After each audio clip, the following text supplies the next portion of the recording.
On les retrouve morts tous les deux dans son appartement. On les retrouve morts et on n'a jamais su ce qui s'était passé. On sait seulement que la Gestapo, la police politique, est intervenue. Ils ont emporté les corps et les ont immédiatement incinérés.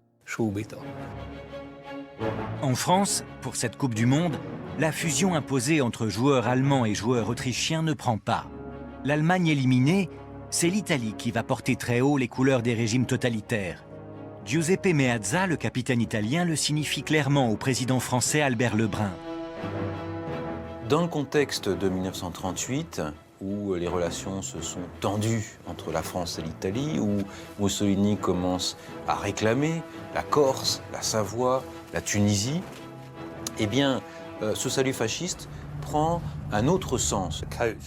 Le coach de l'équipe italienne, Pozzo, un nationaliste très radical, ancien combattant de la Première Guerre mondiale, considérait le football comme une guerre et son équipe comme des soldats au front. C'est dans cet esprit qu'il est allé en France, la France démocratique, socialiste, qu'il a fait le salut fasciste et gagné la Coupe du Monde. C'était une opération de propagande très réussie pour le régime. L'Allemagne nazie, jalouse des victoires de l'Italie fasciste, voudra organiser la Coupe du Monde 1942 chez elle. Mais le Troisième Reich sera alors plus préoccupé à mettre le monde à sa botte qu'à l'inviter pacifiquement à chausser les crampons.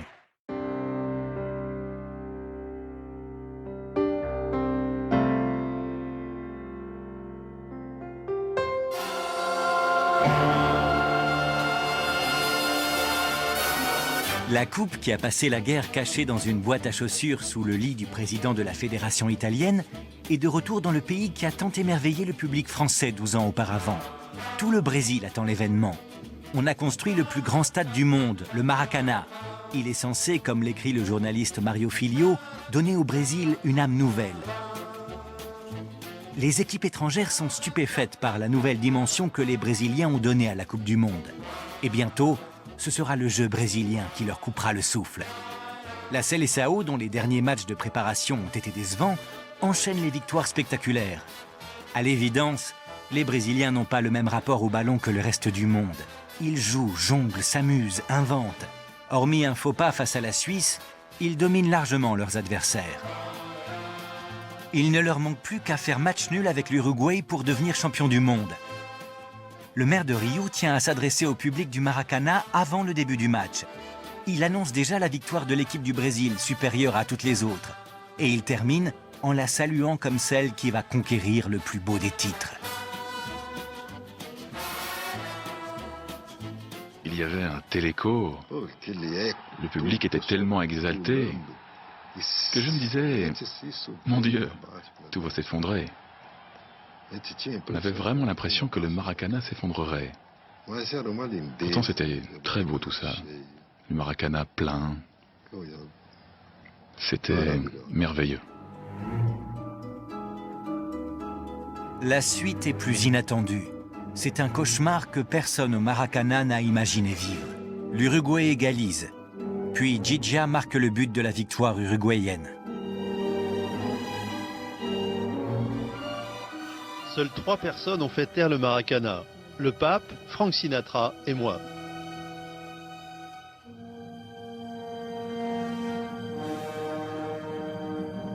« 200 000 personnes silencieuses dans un stade.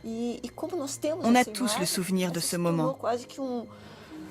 Ça a été un vrai traumatisme pour toute la nation. » Jules Rimet, qui s'attendait comme les 120 000 spectateurs à voir triompher le Brésil, est complètement perdu. Il n'y aura pas de remise solennelle du trophée.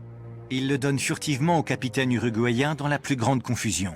C'est la première fois finalement qu'une défaite en Coupe du Monde est véritablement vécue comme un drame national. On cherche les responsables de cette défaite. On les trouve vite, les joueurs noirs de l'équipe. Et en particulier le gardien, Moacir Barbosa. Barbosa, ele était le titulaire, c'est le meilleur gardien brésilien, il peut être le meilleur gardien au monde. Sauf que le match décisif, il a commis un défaut et on a perdu la Coupe du Monde. Je crois qu'il y avait déjà, le racisme il était très fort chez nous. Et c'était vraiment justificatif en disant que si le Noir n'avait pas la mentalité forte, pour jouer dans l'équipe nationale, qui ont été fragiles. On avait tous les défauts. La tragédie du Maracana a été une tragédie raciale. Le Brésilien était fier de sa mixité raciale. Et là, soudainement, le racisme ressurgit. Il émerge en 1950 parce qu'on rend les Noirs responsables de cette défaite. Si bien qu'en 1954, notre Seleção est presque exclusivement blanche. Les Noirs ne sont pas convoqués, ou s'ils le sont, c'est à des postes de moindre importance.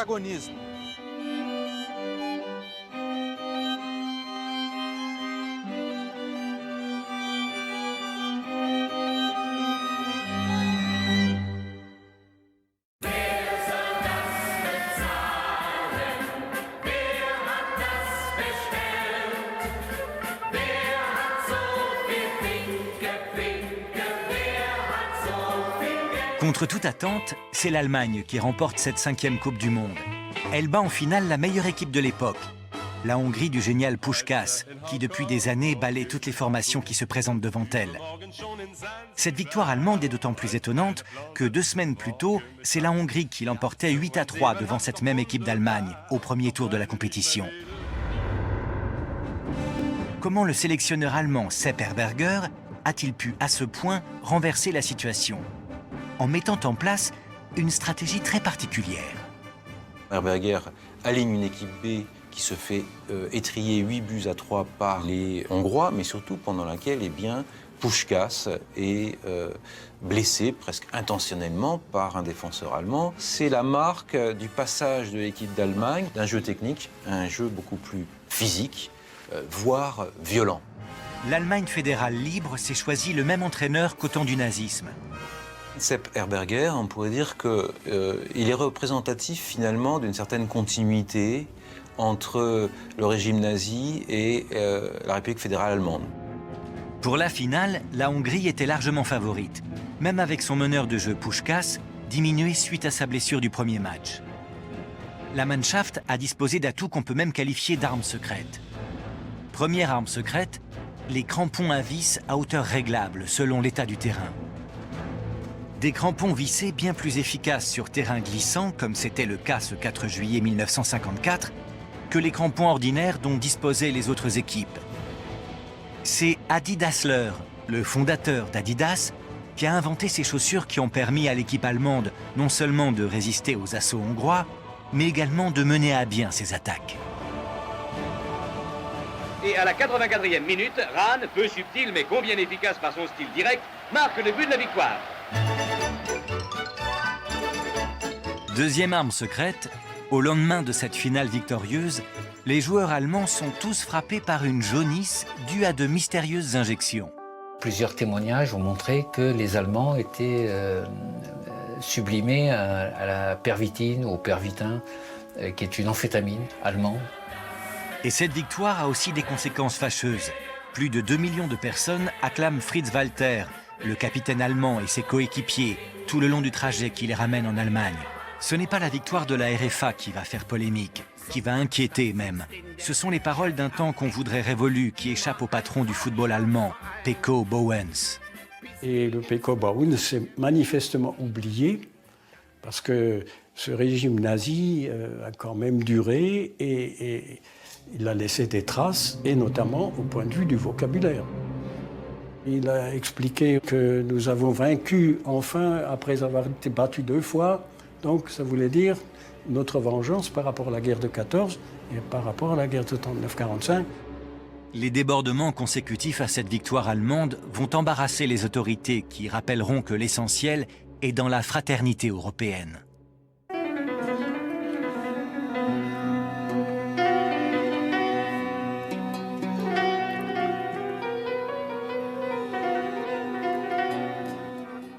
En 1958, en Suède, on attend beaucoup de cette Coupe du Monde où l'on doit retrouver la RFA tenante du titre, l'URSS, le Brésil et la France qui aligne dans son équipe 2 joueurs algériens d'exception. Le milieu offensif Rachid Mekloufi et le défenseur central Mustapha Zitouni. Mais 2 mois avant le début de la Coupe du Monde, ces 2 joueurs disparaissent avec d'autres.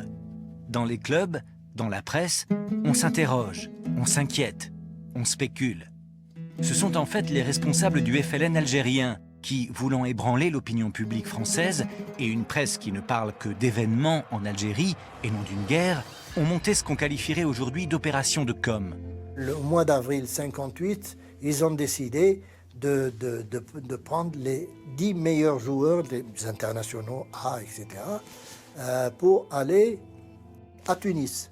Moi, je ne l'ai su qu'on partait qu'au dernier moment. Ils m'ont dit, demain, on part. Bon, on part. Comme ça, sans explication, sans rien du tout. 10 footballeurs nord-africains, tous vedettes internationales du ballon rond, ont quitté la France au cours d'une opération parfaitement orchestrée. Certains fugitifs ont rallié Tunis, où ils ont été immédiatement pris en main par des émissaires du FLN. La population, les gens qui vont au stade, etc., se sont posé la question. Pourquoi ces gens-là sont partis? Alors, bon, ils ont un petit peu cherché. Ils sont partis parce qu'il y a une guerre en Algérie. Et là, personne ne savait. Rachid Mekloufi n'a pas hésité à s'engager pour son pays. Pour autant, sont-ils tous partis volontairement? Il fallait que je prenne une décision, c'est tout. Ou refuser, ou partir. J'ai choisi la bonne, je pense que j'ai choisi la bonne parce que en refusant, c'était risqué. Et à l'époque, c'était risqué. Qu'est-ce qu'il y aurait pu avoir comme risque? Quelqu'un qui serait venu à la sortie du stade et me descendre comme une bête. Ils ont renoncé à leur sélection en équipe de France en faisant ça. Ils ont perdu la joie de jouer une Coupe du Monde, parce que c'est pas... Tous les gens ne jouent pas des Coupes du Monde. Zitouni et Mekloufi ne joueront jamais une Coupe du Monde, ni avec la France, ni avec l'Algérie. Leurs camarades de l'équipe de France vont, dans un autre genre, faire également un parcours qui va marquer les esprits lors de cette Coupe du Monde qui commence le 8 juin en Suède. Un joueur en particulier, Just Fontaine, va pour longtemps inscrire son nom dans l'histoire de la compétition. On a terminé meilleure attaque avec 23 buts en 6 matchs. Ça fait à peu près 4 buts de moyenne, quoi.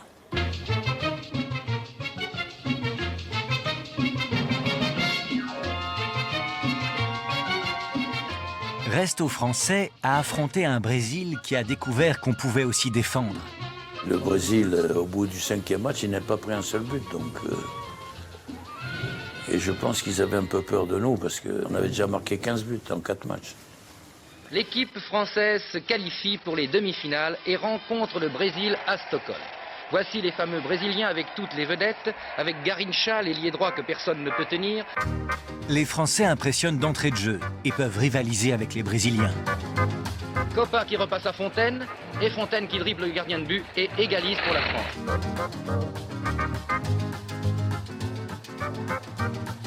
Tout va plutôt bien pour eux jusqu'à la 26e minute. C'est Jonquet qui est blessé, très gravement blessé, fracture du péroné, à la suite d'un contact avec l'avant-centre adverse, avec Vava. C'est une époque où le règlement interdit le remplacement des joueurs, même gravement blessés. Il est resté sur le terrain parce que de toute façon, pour essayer de rendre service, mais il ne pouvait pas marcher. Il avait une fracture du péroné. Et donc on a joué à 10. À partir de là, les Brésiliens vont enchaîner les buts, avec notamment 3 buts d'un jeune joueur de 17 ans, Pelé. 5e but brésilien marqué par Pelé. C'est évidemment le massacre de l'équipe de France. Il s'en est fallu de peu pour que 2 des plus grands génies du football ne figurent pas parmi les sélectionnés brésiliens. Pelé n'était pas titulaire, il était black, Garrincha Métis pas titulaire. La fédération brésilienne, encore sous le choc de la défaite de 1950, a fait passer des tests aux joueurs. Face à des équipes aux jeux quasi scientifiques et à la discipline militaire comme l'URSS, les responsables de ces tests ont recommandé de laisser au vestiaire le jeune Pelé, 17 ans, jugé immature et manquant de combativité, et Garrincha, dont le QI est considéré comme insuffisant pour résister à la pression d'une grande compétition. Et le único black qui était titulaire de la sélection, c'était Didi, c'était le meilleur joueur au monde. Et c'est lui qui a commencé avec le chef de la délégation en disant si on ne met pas les Noirs, Garrincha et Pelé, on ne gagne pas la Coupe du Monde. Il y avait une équipe de jolies faces, des galants, tous ces beaux garçons, tous blancs de beaux garçons. Et c'est à partir de là-bas qu'on a vraiment cassé un peu de racisme qu'il y avait dans le football brésilien.